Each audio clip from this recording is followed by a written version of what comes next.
looking at the news, yeah, if we look at what's going on here, for example, we can clearly see, um, yes, thanks. I think it's been sorted out now. You should be able to do that. I do apologize, guys. So this week, as itself, you've got not much. Sorry, that's next week's data. Today, for example, you've got a little bit of CAD news out. I think it comes out later. CPI.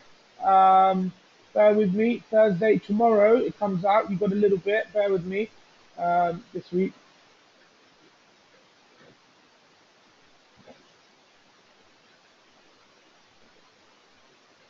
Hi, Jeff. How are you? So coming back onto that, this week, guys, um, we've got a CPI and retail sales for CAD this week, yeah?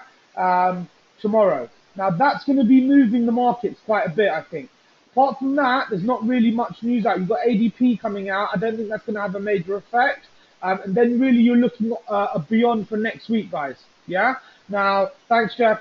Now looking at it, what we're saying over here, just to give you guys a little bit more clarity, is that it's probably going to be moving quite technically. Tomorrow is probably going to be a little bit flat. I think London Open will work quite well tomorrow with US Open. It's just that time of the month where some of the news is dropping off. Technicals hold up a little bit better at the moment, and that's good because last week or the week before trading conditions where there was a lot of movement across the board from the fundamental non-farm payroll. Then we had the ECB, we had the FOMC, and you saw that big move from the dollar. And you saw a continuation on the euro and sterling and stuff like that. And I think it's come back to find orders. Looking at next week's news as well, because it's always good to keep yourself ahead, up to date, and looking forward. Yeah. Next week we've only got there's a little bit out. This might move. Sorry, next week. I do apologise. Looking at it, I think there's not much out. You've got ECB on Wednesday or Thursday. I think you've got an ECB meeting. Yeah, you've got a rate decision on Thursday. This is probably going to be expected. I don't think they're going to change the hike the rate anytime sooner. You've got the monetary policy meeting. Apart from that, there's not much out. You've obviously got the general oil inventories and stuff like that. Oh yeah, and you've got a bit of movement um, from Japan next week. I think you'll see some good news in the overnight sessions as you've got rate decisions from the Bank of Japan as well. Now that's really it. I think this week is probably going to be next week is probably going to be a little bit of quieter news week. I think the technicals are going to play up a little bit more and probably hold up a little bit more, if that makes sense. But generally, I think we've come off a big move fundamentally from that weak dollar where we saw the extensions and gains. And I think we can probably see a little bit of a continuation as the price comes back to find orders. Now, coming to the graphs, because I'm sure this is what you guys want to be looking at. Now, bringing it up, we've had some good news at the moment. Euro dollar obviously has gone a little bit range bound. Yeah, guys, I want to be buying that in these levels down here. I want to be buying it down here and I want to be selling it up here. Now, at the moment, obviously, what you've got to be aware of is ECB. There's probably going to be no unchanged rate. If it's going to be an unexpected rate hike, you can probably expect this to continue. If not, it's probably going to stay a little bit range bound now. It's probably looking for orders. It's looking for overall direction and trend, guys. Yeah. Now, dollar Swiss, obviously, this I think the reason why I'm confident euro is going down. This to me looks like dollar Swiss is going to have to come back to find orders. It's moved up quite heavily, yeah, and it hasn't really pulled up at all. I think it's going to have to come into these kind of levels to pick up more orders. But at the moment, I think what you can clearly see at the moment is the market's going into that range bound state or that range bound mode where the news doesn't really have a lot of effect. Where I mean, because there's not a lot of news out, it's not really moving. It's loss of direction, if that makes sense. Now, this for me as a trader is the best conditions because I know mean reversion holds up. So I know I can get entries of supply and demand, and generally they hold up where I get stops to break. When the market's moving fundamentally, you've just got to go with it. That's the best way to trade it. When it's not moving as fundamentally, like it's moving a little bit mean reversion-y like it is now, this is probably the best conditions. As a day trader, because you get the mean reversion, if you focus on entry, sell high, buy low, and build up a book of positions, you can quite quickly get a book of trades where you're building up positions, and suddenly a few of them pop and run in your favor, guys. Yeah. Now looking at it, dollar yen. Now I just wanted to go through some of the stuff in regards to setting up the support and resistance. The supply and demand is obviously an indicator. Coming back 5-day range, putting up the support and resistance. Some of you guys may know this. I'm just going through it. For I know there's some new guys in the room today, so now, to understand, it might be a bit repetitive, but it's always good because it drills it in the back of your guy's head. Now, support and resistance is not the same as supply and demand. Support and resistance is used as a roadmap in the market. You use it for trade management, nothing else. You never use it for entry. You never use it for determining where to get in the market. You just use it as a roadmap where you're looking to get out. It works very well for targets and stuff like that. You can see the market extending through zones and going to next zones, like levels. You know where to take your profits. It makes it a little bit easier for you to read the roadmap. Now, you know in a 5-day range, if this price starts to go out of this range now in the next few days, tomorrow, Monday, Tuesday, you know that the market's moving fundamentally. Now, at the moment, if you ask me, I'm expecting it to stay in the ranges. Yeah. Now, coming on, this is just me showing you how to make your graphs look exactly like mine, guys. Yeah. Now, looking at it, some guys say that why are you drawing a level at every single point? It's not that. These are the levels where the price of the market goes through looking for orders. At these levels, the price has a choice. It either picks up buy or sell orders according to what's in the order book or what's getting sent to the exchanges. Yeah. Now, as soon as there's an imbalance in orders, either whether there's more buyers or more sellers, the price will go looking for vice versa. So all the prices is a tug of war between buyers and sellers until there's an imbalance. Now, the problem is in the middle of the ranges sometimes, the imbalances can be harder to understand because you might get a trade and the market moves in your favor and then it invalidates because some orders come in and it takes you out for a break even. Now, this will play with your psychology and it will play with your mindset time and time again. It's irrelevant. You don't want to be looking at things where you could have won or you could have. You've got to trade for it. You've got to stay within the process. Yeah. Now, euro pound, guys, because I know we were looking at this, has corrected that huge move, guys. Can you see that? Came in the 5-day range. Now it's moved out of that 5-day range. Euro pound as an asset at the moment is moving phenomenally well, guys. You guys should be making a hell of a lot of money on this.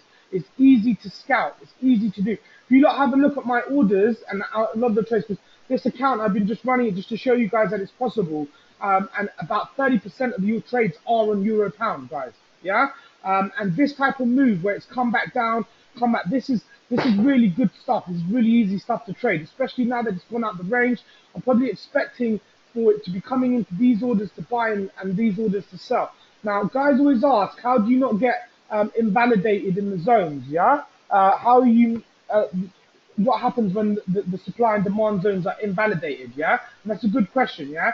If you tend to stay away from any zones which are in the middle because they contradict the first rule, you've got to remember the first rule, guys.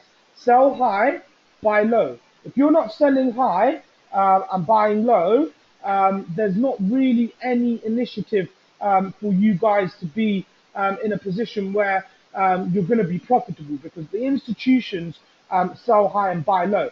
Now this here for a sell is towards the low of the market. It's not a position which I'm going to be falling in love with because it's not at the high, is it? It contradicts the first rule. Now this is what I'm seeing a little bit of error in the P&Ls, where some guys I think personally are missing, are taking entries in the middle, falling in love with them, and then when they're getting invalidated, yeah, you're getting upset with the result, yeah. Now that is going to the only way to eliminate it is stick to the high and lows. Now you're going to come back with an instant phrase there and say, hold on, guys, I don't get enough trades. That's not the point though. Sometimes, like yesterday, I'm sure you guys saw the price here. It was live in the live room. I put the order in, yeah, here, and it's been executed. You guys can see that, yeah. You guys can see that, yeah, where it's come back down, yeah. Now that is just coming, collecting my order. This is textbook trading. I've got an entry. Now the movement is come out of here I like that. I like the force behind the move. Because what that's telling me is it looks like there's institutional power. Because you know, if a move moves fast, it shows you that there's purchasing power behind it. Because the market's gone looking for but sell orders. Make sense, guys? Now, this is the type of stuff you want to be doing. You want to be building positions up where your stop loss is at break even. A lot of the positions will go back and take you out for break even. But what that does, guys, it helps you play with psychology. It helps you put you in a position where you're not looking for a win. You're allowing the win to come to the table. This is what you guys need to be making sure you're doing. Selling high, buying low. The reason why I would invalidate this level, guys, is it's in the middle of the range. Yeah. Looking at some analysis, the market is coming down, but I'd prefer to be selling it here or buying it here. Now, this here on cable, you can see there's a little bit of a breach of this level. Doesn't invalidate it. You've got to understand, sometimes what happens is institutions push the price through here. Now, retailers get on thinking that it's going to, in turn, go down. So you lot push it down, retail money, everyone jumps on thinking it's breaking out, it's breaking out. What the institutions are doing is they're using the liquidity to get out of their position. And what happens is you get this reversal like this. And all the retailers are holding a position from here, which they're trying to sell, which is offside. And the institutions have basically caught you up. Now, this is textbook stuff that you guys need to be aware of.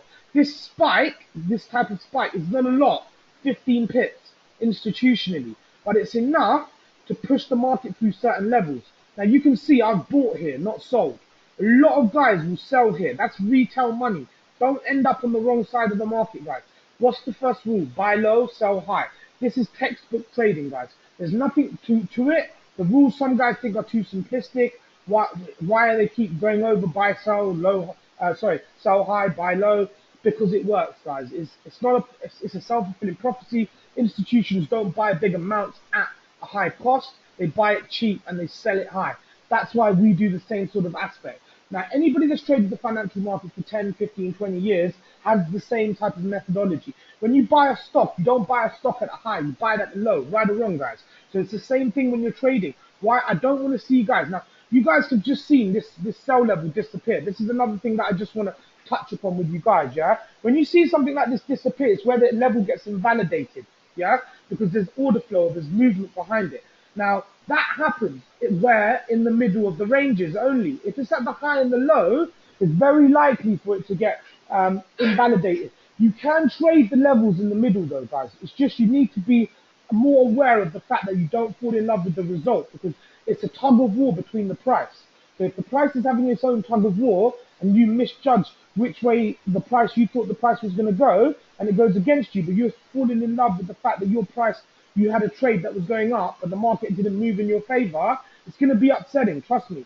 That's why you need to remove that from your mindset, remove that from your psychology, yeah? Now, this type of stuff here, when you get an entry, now you want to be using trade management, yeah? You want to either be moving the stop up to protect your profits if you want, yeah?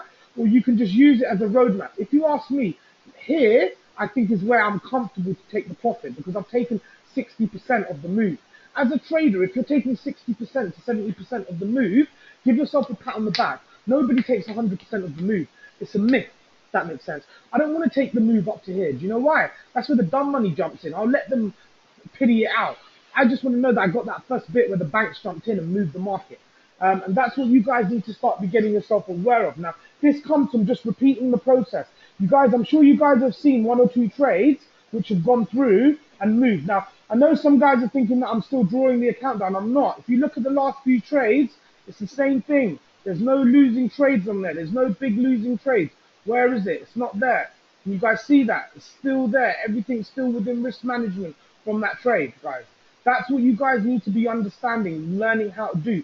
Keep within the risk. Keep within the thing. There was that Aussie dollar trade that I closed. I did close a 10-lot Aussie dollar trade yesterday as well. This is the type of stuff that you guys want to be seeing. You want to be seeing within a 30-day process, 500 lots traded, 200% of the account with not much risk taken. It's just understanding the markets, allowing your orders to breathe. Now, at the moment, I know I'm just focusing on the top because I just want to give you guys some stuff like this. Stuff where the liquidity pool is and they push the prices through is crucial. Happens time and time again. For example, it happens sometimes where the price gets pushed down off the London Open into orders and the market reverses. you do always have to have an understanding of where the market's doing. So where I'm putting the charts up and showing you support and resistance, I never use support and resistance for entry. It's just used for trade management. This trade management here is the easiest way for you to manage it. Now, be realistic, yeah? It's on a 15-minute time frame, guys, yeah? It's going to take 2-3 hours to get there. Maybe half a day, 2 days. It won't get there. It's definitely going back up here to find orders if it invalidates this level. This is where I'm going to be looking to take profit. But I'm not going to be looking to sell. I'm going to be looking to sell from in these areas here. These are the ones that I want to be catching next week anyway or looking at. I think this is it's either going to be turning here, but don't forget, fundamentally, I think it's going to continue. So if it comes back towards here, I'm looking to buy from these levels and sell from up here. Yeah. Now coming back to it, because I want to go back through to euro dollar, because euro dollar's really at the moment, I expect it to be quite range bound. Now, when you look at the market when it's range bound or when it's quite flat, like it is quite simplistic to trade, guys. Yeah, but you need to be trading just through the levels. Now, the levels, if you in the middle of the zones here, are very easy to get invalidated. But you can see you've got some setups here. Yeah, you've got some setups here, and you've got some levels here. These levels here, I wouldn't fall in love with them. I'd come in maybe at 25% risk. Come in a bit smaller, guys. Yeah? Purely because they're more likely to get invalidated. Yeah? This is what I'm looking at and showing you guys now, where I'm being picky with my trade selection. I'm putting some out there so that I can get filled and create some volume.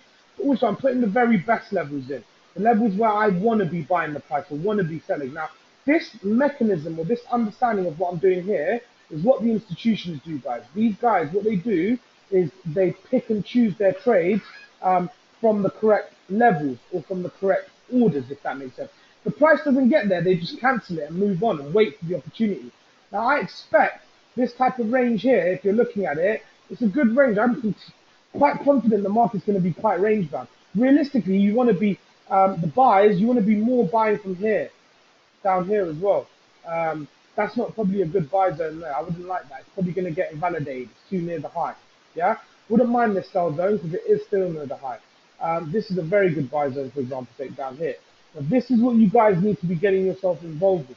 Do watch your orders though, because sometimes when you leave orders in the market, they can start to get filled. But you tightly, aggressively manage them as they start to get filled. A lot of these orders should all be traded with trading stops until the stop losses at break even, and then you just cancel the stop and build up positions where the stops are at break, like what I've been doing here. Now, once the stop gets here, you're looking at this as a roadmap. The price has got in, it's found clear orders. For example, in Aussie Dollar, the price has come down to one of the things. I've moved the stop down to break even and just left it. Now, my target for this trade is this level or this level. This is basic zone to zone, level to level trading. This is what you guys want to be getting yourself into. There's no falling in love with the emotion. There's no falling in love with any of the risk. I'm not saying I want the price to go up. I'm not saying I want the price to go down. I'm just trading zone to zone using supply and demand for entry. Yeah. Now, if you couple this, guys, with London Open and trade through all the opens and supply and demand, this is enough information for you guys to consistently do 10 to 20 lots a day consistently. It's the mechanics for you doing 10 to 20 trades a day. No problem. 10 to 20 trades a day is easy. I can do that in 20 minutes. You really want to be targeting somewhere between 100 to 200. If you've got a 50K account, you can do 200 trades a day, $1,000 a day in rebate. It's not unheard of. It's quite normal, especially if you come from the prop industry. The retail mindset, you need to just get yourself out of the retail way of selling here or buying here and getting set on the wrong side. Now, the next 3 rules, which I do apologize if it's a bit repetitive, guys, but I'm going through it because it's crucial. Never hold a losing position over over a session. If you've got into a position and the market hasn't hit your stop loss at 10 or 12 pips, for example's sake, or overnight range where you've lost the range, what you have is an opportunity where don't let it go into another session, because what you're doing then is you're giving the market an opportunity to move further and further against you. That is what you don't want to be doing, guys. Because if you do that, what happens is you allow the market to move against you and you lose your edge as a day trader. So you put yourself in a position where you're not allowing the market to move in your favor. You're letting it move against you. So as an order driven market, if you need 10 or 20 pips to tell you if you're wrong. You don't need a 50 pip, holding on to something for 50 pips, 80 pips, 100 pips, to tell you that you're wrong. You knew that you were wrong. The market's moved against you. It's unfortunate, and just cut it, get over it, and get on to find another position. That's the mindset that you guys need to be starting embedding yourself in. Now, the second rule, always use the stop. I'm seeing that guys are now starting to implement that a little bit better. If you guys aren't implementing a stop loss, you'll never trade big funds. You'll never trade £1,000,000, £500,000 funds, because on a smaller account of 1,000 or 10,000, yeah, you can afford to lose 50 quid or 100 quid. But when it's a big account, you need to make sure that the emotion's removed and you're taken out of the position regardless. You need to put your stops in areas where you know if the price went there, that you were wrong, guys. That's the crucial thing that you need to understand, that you were wrong. So you need to implement the rules while you're going through your trade selection. Yeah? Now, looking at that, also, once your stops are at break even, because that's what we're embedding you guys to do, get in, stops to break, hold it, see if the market moves. Now, mathematically, 22% of those positions should move in your favor or should grow the account. So if you do 1,000 trades, 222. If you do 10,000 trades, 2,220. And that's a good enough track hit record for me. So it's good enough for you guys. That means roughly you can catch 2 or 3 trades consistently a week, according to how many trades that you're putting on, that grows the account quite rapidly, like you're seeing where I'm catching a trade, which is growing the account by 30%. And the entry and the risk was quite low, if that makes sense, guys. Yeah? And that's what you guys need to be understanding, that anybody can get into a trade, but it's where your entry is and whether you can hold it for a position so that you can find out whether your trade is going to be have bigger gains or not. And the only way to do that is to have your stops at break, because otherwise you don't know where your position is, and somebody news could come out and you could end up offside 10k, you could end up offside more than that, who knows. But that's the type of thing that I want you guys to start getting yourself aware of. Yeah? Now, Kennedy, Ference, is that good? Yeah? You get it? Is that a bit cleaner? You guys understanding this stuff, yeah? Fantastic, Ference. Now, looking at it, okay, because I want to just look at, now this is clear, this market's found buy orders here, it's come up here and found sell orders. It's clearly found sell orders here because the market's coming back down now, yeah? Don't panic. This is not panic. Zone trading is not panic to panic. It's going to invalidate this. Don't forget. I'm confident that it's near the bottom of the zone, 5-day range. It's probably going to invalidate this level. If it doesn't, guess what? It's either going to give me an opportunity to get out, but I don't really want to be falling in love with the sell here. It's too low. It's a level which is more likely to be invalidated numbers-wise the more and more I do it. Now that looks like it's coming down there, yeah? In regards to trade management, yeah, like myself, I'm very sharp with trade management. If I see something looks a bit strong, I will take. Now, this zone here, if this price looks to be invalidating this level, yeah, looking at the time, it's pullback o'clock. Now, you guys are seeing, I'm using various factors in regards to the trade management. But this movement of this order flow guarantees me that there's orders here, guys. Yeah? That's why I'm not too overly worried about it. I'm looking for a continuation through this level to manage my way up. That's all I'm looking for. I'm not looking for anything else. I'm not looking to overcomplicate it.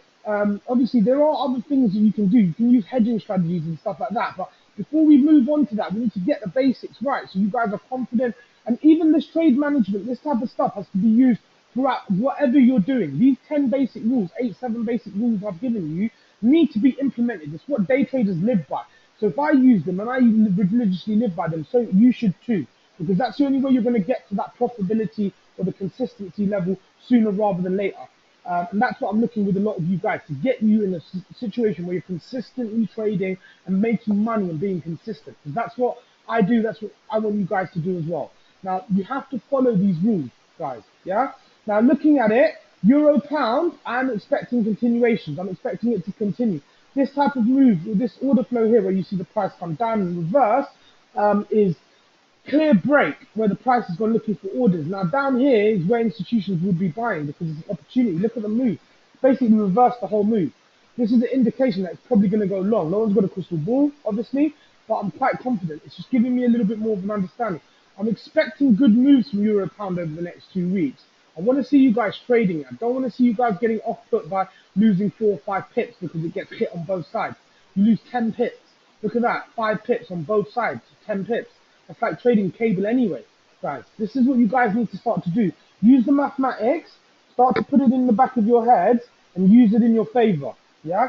Now, guys, you have to let trades breathe as well. Once they move in your favor, you have to allow them to move. The market's never going to move in your favor 1,000 pips in 1 or 2 hours. It takes sessions, it takes news, and this is the type of things that I'm building yourself up with at the moment. Fundamentally, a lot of you guys now just need practice. You just need to go through the process again and again and again so you get a bit more confident. That's it. The practice side of it, I know I speak about it quite easily, and I expect you guys, I do expect a lot from the students, but I expect you guys to pick it up quite quickly. And realistically, it's because for me, if I want to find something or I want to follow something that makes me money, because it's crucial, that's what a lot of people do.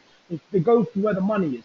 That's why I believe looking at this type of stuff, where the reason why I fall in love with trading, or the reason why I look at it so in-depthly and so passionately, is because I believe that it's a way that I can make a hell of a lot of money.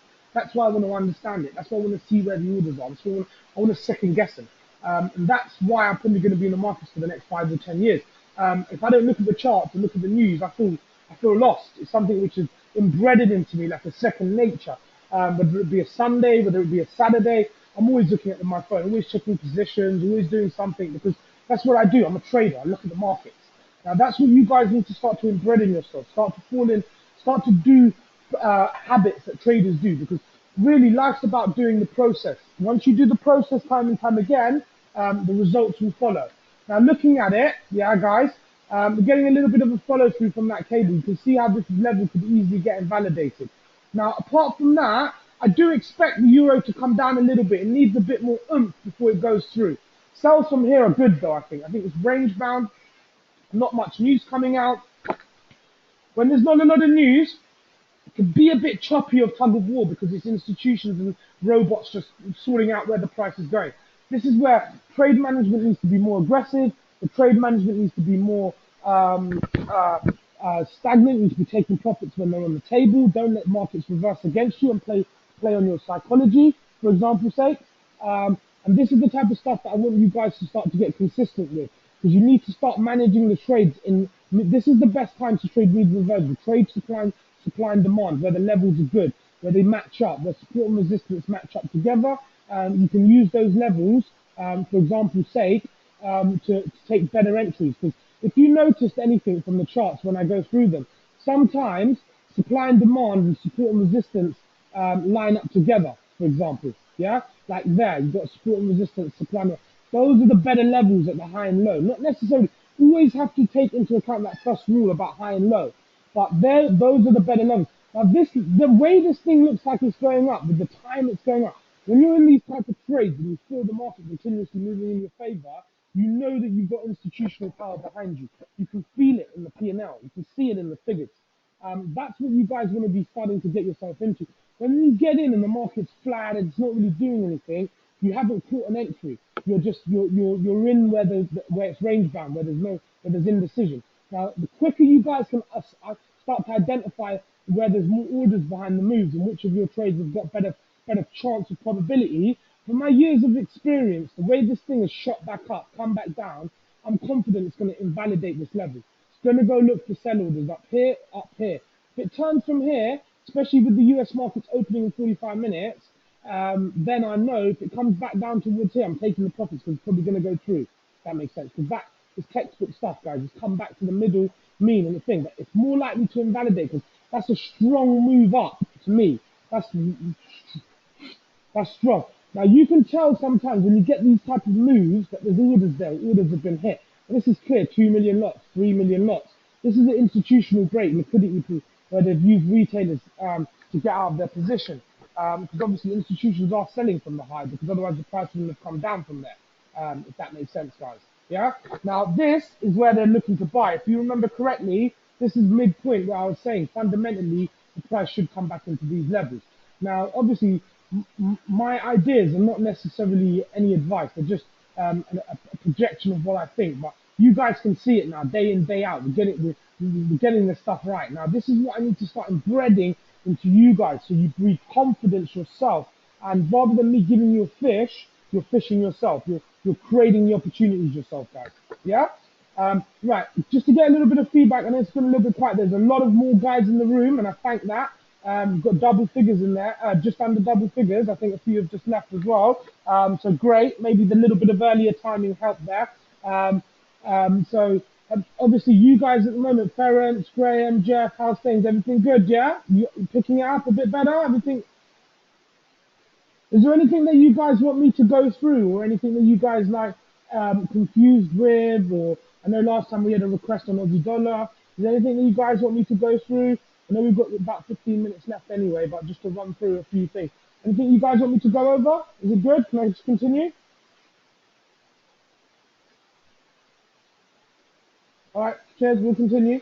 Fantastic. Now looking at it, just coming on, because this is what happened with dollar CAD. I just want to show you guys, yeah? So that Canadian thing, now that's quite strong, the move that came off that dollar CAD. Quite strong, it's gone up. Now, clearly found sell orders up here. This here now is going to be news dependent whether it follows through. The data comes out in line, I'm probably going to expect it to follow through because that's what the order flow looks like here. But you can't give yourself a guarantee because if it comes out obscured, you're going to see a reversal when it's going to come back down here. Now, this is what I want you guys to start to be made prepare of. Having an opinion, but being able to let go of it and re-pick up a better opinion because you've got more better information. That's the thing you guys need to be doing. As a trader, if you want to be consistently profitable and trade the market for 10 years, you need to be able to cut the fact that you were wrong. Because if you don't, your ego comes to the table and you're going to be in a position where you run into losses, you run into wins, and in turn, what happens is you end up chasing your tail and you don't have no real clarity behind it. Now, this type of stuff, where opinion-wise, you can't fall in love. You've got to allow the order flow to tell you. If you sold here and suddenly the market pops up, is taking you out, don't fall in love with the sell. Understand that you found out for free the direction. Now try and get in with the buy. Understand the fundamentals. Understand where the orders are. The quicker you understand that, the better it is for your trading psychology when you're going through the markets. Because when you're going through the market, so many things can happen. You've got an inner chimp that comes out, and he will be like your other half, for example, where it will play with your head. I wish I'd held the trade. It would have gone in my favor. If I'd held it overnight, I would have been profitable. If I'd got it in a little bit lower, if I moved my stop loss up. These are all things which play with psychology and you battle with. Now, in the learning process, it's the hardest time because you're battling with it at most because you're not as confident. As soon as the confidence kicks in, the inner chimp disappears because you know that you're confident in what you did, so you can repeat the process again and again. That's when you become alive. That's when you blast out the cobwebs and move from scared money and come into a position where you can really come on and try and really get in and out. And when you're getting in and out consistently and you're removing it, so it's like meditation, that's when you'll see the best results when you do it calmly. Why I'm making you guys aware of it is because I want you guys to treat trading as calmly and as possible. Some students get a little bit upset when they lose money or get emotional. I've seen it time and time again. That means you're over trading. Your trade size is too big and you're gambling on one trade to come in when nobody's got a crystal ball. So why are you putting all your money on one trade? Use the mathematics. Put mathematics in your favor, guys. Yeah? Now, one thing I want to request, guys, I want to see a lot more P&Ls. I know Ference, you do it all the time. Other clients as well. I want you guys to start sending me your results of trading from the lessons that we're giving you. If you're starting to have bad results or poor results. And also, the major thing, don't fall in love with the winners and losers. They're going to be unevenly distributed regardless of where they're coming from. Yeah? Now, looking at dollar yen, because I remember to you guys, I was talking about dollar yen last week and I was expecting a little bit more weakness of it. Dollar yen as a currency at the moment is moving phenomenally well. Yeah? Because of what's going on with the fact that China holds X amount in dollars, and if they weaken the currency, they're expecting a bit of weakness from the yen, but it's not showing on the charts at the moment because it's going up. Yeah. Now you could expect next week or the week after in the run up to the Bank of Japan. That's why I'm touching on it. We've got, I think it's next week, end of the week. We've got rate decision, CPI, everything comes out. Now after that, you're not going to get much news for the last 10 days of the month until we go back into the non-farm payroll cycle again. Now this, probably between me and you, is enough time. This market cycle is only going to repeat itself 12 times in a year. Now after you go through the fundamentals a few more times, you will be confident. You understand what ECB is. You'll know what CPI is. you'll know when oil infantry is. And that's it. There's not really much more you guys need to be getting yourself adapted with. Obviously, you've got political events like referendums, elections, and stuff like that, but we haven't got any referendums or anything like that. We might have a revote on Brexit, who knows? We're going to have to wait and see. But apart from that, there's obviously the re-election in the US, which is a massive point as well. But they're not in the next 12 months. They're a little bit more around the corner, if that makes sense. All right, guys, what I'm going to say, I'm going to wrap it up now. Is there any questions, any queries, anything like that from you guys? Yeah? All right, well, what I'd say, happy trading.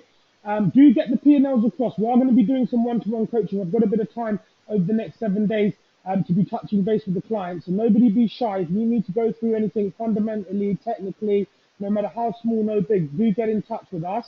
Happy trading for the rest of today, guys. I think there's going to be some more live room opportunities as well tomorrow. Any questions, give us a call.